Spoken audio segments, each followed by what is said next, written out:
There are a lot of trash cans in Upper Dublin High School, but where that trash actually ends up, you may not know. All the trash in UD goes to one spot, but do you know where? Everybody throws things out, but where that trash actually ends up, many people don't know. There are trash cans all around Upper Dublin High School for people throwing out many different things. But where that trash ends up is different. Obviously, the trash gets taken out to the dumpsters. But where does it go after those dumpsters? Or when you throw something out at home, in your home garbage cans, and when you take the trash out, where does that trash end up? It all goes to the same spot, but do you know where? Obviously, you have to take your trash out and roll it to the street, but where does that trash actually go? Next, your garbage truck picks it up, but where does that truck take your garbage? It takes it to Covanta, a waste-to-energy plant located in Conshohocken.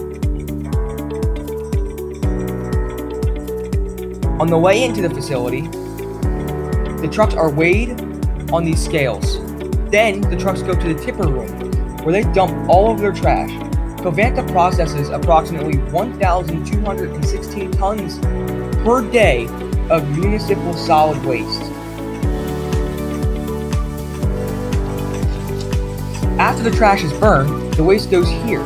You can see the ash from the trash, and the ash takes up 10% of its original volume. You can also see large pieces of metal that are left over.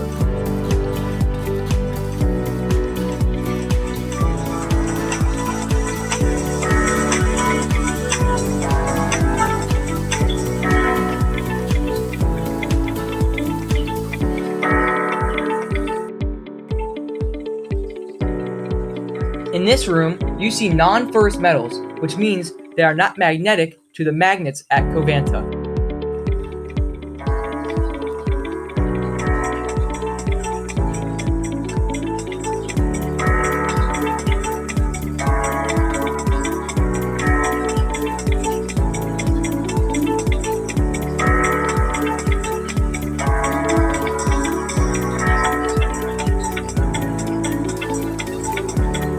Next, we have the boiler room, where water is transported through those pipes into here.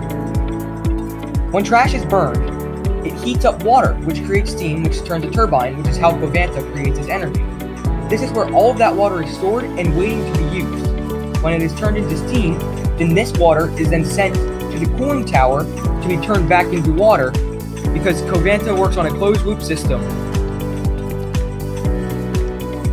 The air that is produced when burning the trash is sent through bag filters. These bag filters are changed once every 3 years to make sure that they're always clean.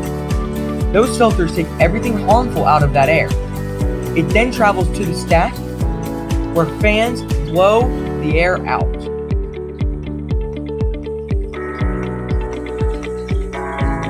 Everything that leaves the stack is just moisture. There's nothing harmful being released into the atmosphere.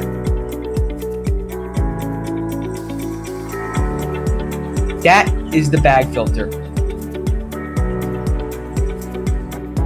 After that steam turns a turbine, it is then sent to the cooling tower to be turned back into water. Covanta is a closed-loop system.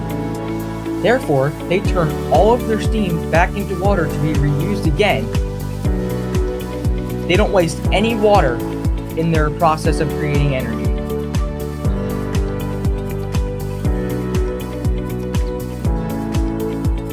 This is where they put their energy back out onto the grid.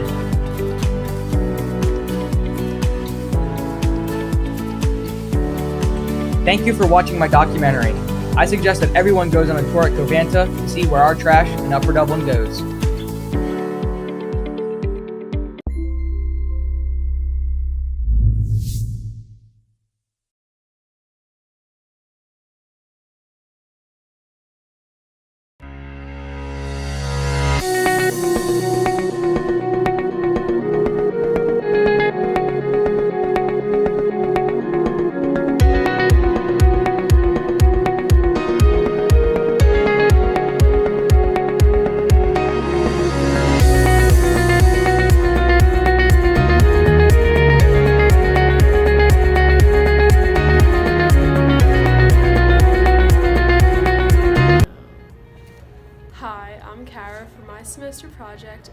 collecting old running shoes from my neighborhood and the high school and donating them to Nike or Use a Shoe so that they can be made into sports equipment. And then I'm going to my elementary school, Our Lady of Mercy, and collecting the used little kids' soccer cleats and donating those to Grassroots so kids in poorer areas can play sports with them.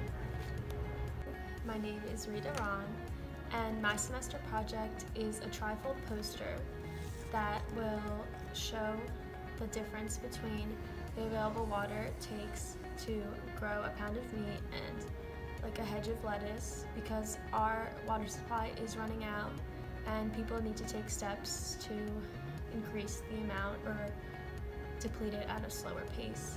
And if you lean towards a more vegetarian diet, then you can do that easily.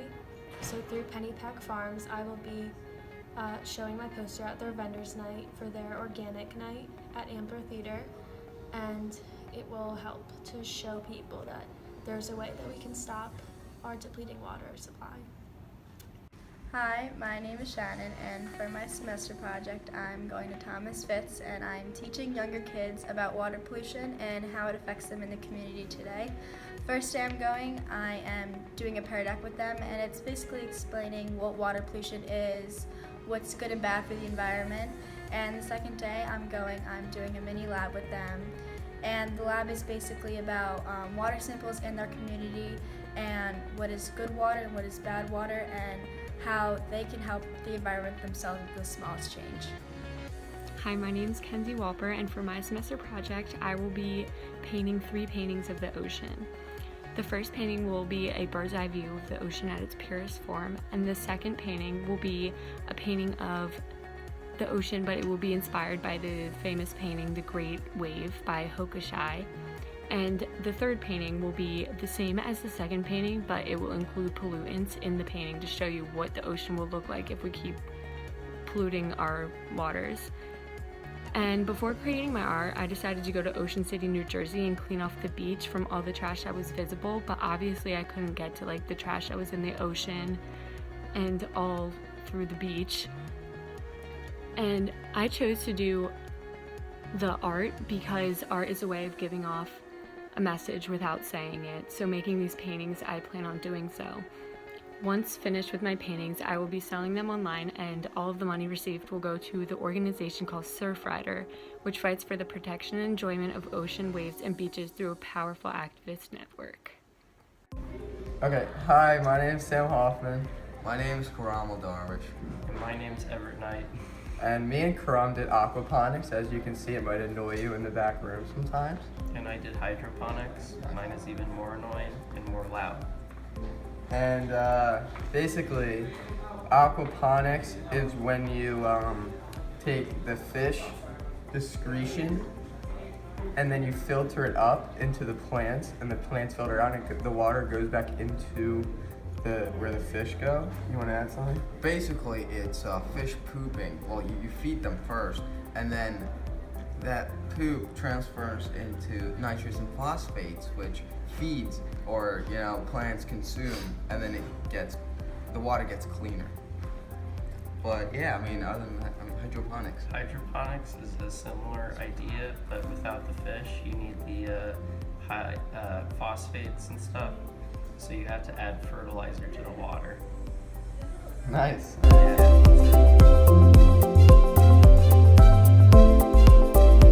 Start your project right away because they will be able to tell if you waited till last minute.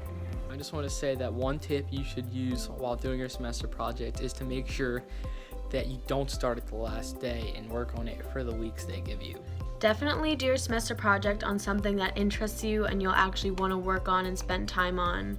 Because if you force yourself to do something that doesn't interest you, it's just not gonna benefit you. I got one word of advice, and that's don't procrastinate. If you let it all build up, just say, I'll wait till next weekend. It's all gonna build up. It's gonna be really stressful towards the end. So make sure you space it out, do a little bit here, a little bit there. It'll be real good. If I had to give a piece of advice to the future classes of environmental, I would probably say to make sure you really take the time out to choose a topic that you really do care about and that you're passionate about, because you don't want to lose interest throughout the duration of the project. And I would also say please don't wait till the last minute to do your project, because I know some friends that did that and they're struggling a little bit right now. So make sure that, when you get your topic, you're planning properly, because it's going to fly by.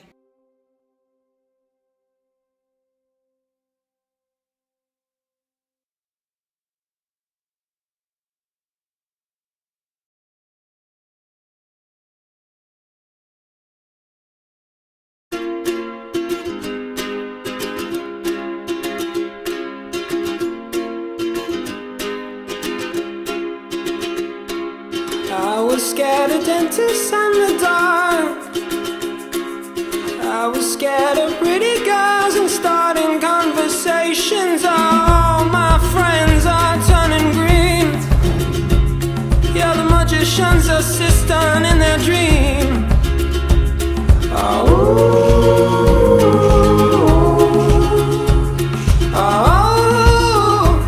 And they come unstuck. Running down to the riptide, taken away to the dark side. I wanna be your left-hand man. I love you when you're singing that song, and I got a lump in my throat 'cause you're gonna sing the words wrong. Is this movie that I think you like?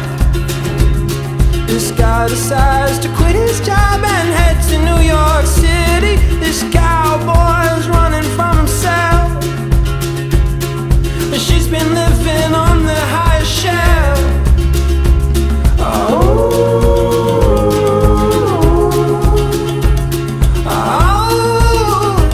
And they come unstuck. Faded, running down to the riptide, taken away to the dark side. I wanna be your left-hand man. I love you when you're singing that song, and I got a lump in my throat 'cause you're gonna sing the words wrong.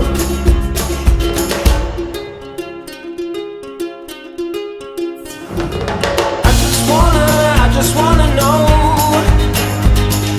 if you're gonna stay.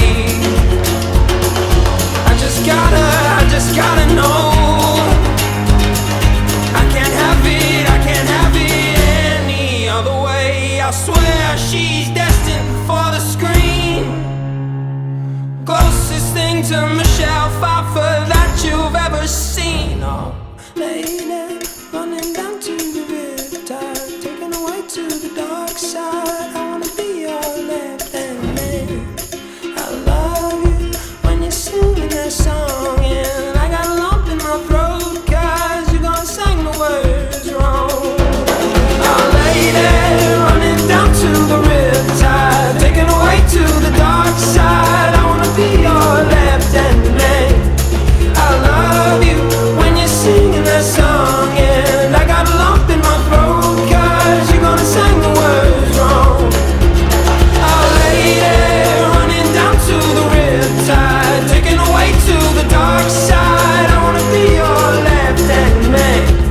I love you when you're singing that song, and I got a lump in my throat 'cause you're gonna sing the words wrong. Yeah, I got a lump in my throat 'cause you're gonna sing the words wrong.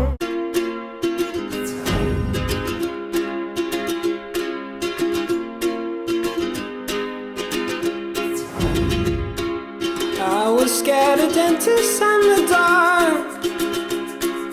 I was scared of pretty girls and starting conversations. All my friends are turning green. Yeah, the magician's assistant in their dream.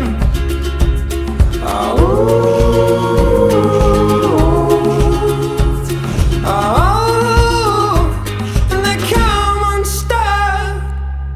Lady, running down to the riptide, taken away to the dark side. I wanna be your left-hand man. I love you when you're singing that song, and I got a lump.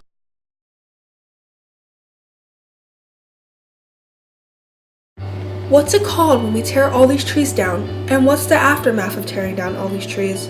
It's called deforestation, and the technical definition of it is the clearance or clearing of forest or stands of trees by logging or fires where land is, and the aftermath is converted for non-forest use such as farms, ranches, or urban use.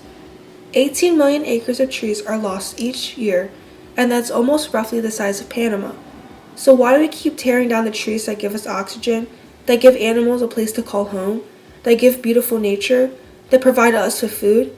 There's an estimate of 3.4 trillion trees on this earth, but at the rate the world is taking down trees at 36 football fields a minute, who knows how long that will last. 12 to 15 hectares of forest are lost each year due to deforestation, and we as a population have been tearing down trees since around the 1960s, and it's taking a toll on the earth. From 2001 to 2016, the top 10 countries that had the highest deforestation rate were Russia, Brazil, Canada, United States, Indonesia, Democratic Republic of the Congo, China, Malaysia, Argentina, and Paraguay. So what is it that causes these countries to have their deforestation rates skyrocket compared to other countries? Well, different factors play a role in just how much trees countries are cutting down. One reason would be population.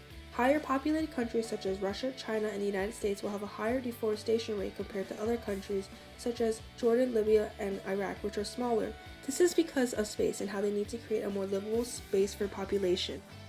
This is a chain reaction that leads to more trees being cut down and animals losing their habitats to create more space for humans. Thousands of animals every day are losing their habitats, and it continues to happen every day. Animals such as rhinos, tigers, species of birds, and more are forced to move habitats, and this can put them at risk of being killed by hunters or weather conditions. Deforestation can also have many effects on Mother Earth. A loss of biodiversity in nature, such as habitat loss, makes animals vulnerable to hunters, and this is a problem because 80% of the world's documented species were found in the forest. Another effect of deforestation would be greenhouse gas emissions. Deforestation accounts for around 15% of the global greenhouse gas emissions. Also, deforestation can and is disrupting the water cycle. Because of the lack of trees, they can't evaporate the groundwater, so local climate will become drier, which will increase the soil erosion. As a 10th grader, I feel it should be important to us and other younger generations because we are the next generation to further progress the world. We have the power to do things that no one has dreamed of jobs that haven't even been created yet. But how can we if deforestation continues to progress, knocking down trees and killing off animal populations? We have the power to change that. So why do we have to worry about it? Why can't we just put it off and fix the problem when it comes to it? The truth is, we need to take action now if we want to continue to call this beautiful earth our home. Anyone can do anything to help, and it can even be the simplest actions that lead to a bigger effect. Simple things such as using less paper or even going paperless, recycling, upcycling, support companies that plant trees or give to endangered species, complain to companies, fundraise, planting a tree, cut down or get rid of palm oil usage. This is because of large tropical forests and other ecosystems with high conservation values that have been cleared along with other ecosystems to make room for vast monoculture oil palm plantations. This destroys critical habitats for many endangered animals such as rhinos, elephants, or tigers, and many more. If everyone helped to reduce the need for cutting down trees, it will, in the long run, help the world to become a more healthy place to live. We know deforestation won't just go away overnight, but if we as a world work together, we can make an impact. By keeping conscious of your actions and knowing what's in the products you use, maybe one day we can stop cutting down trees, and maybe one day we can stop deforestation.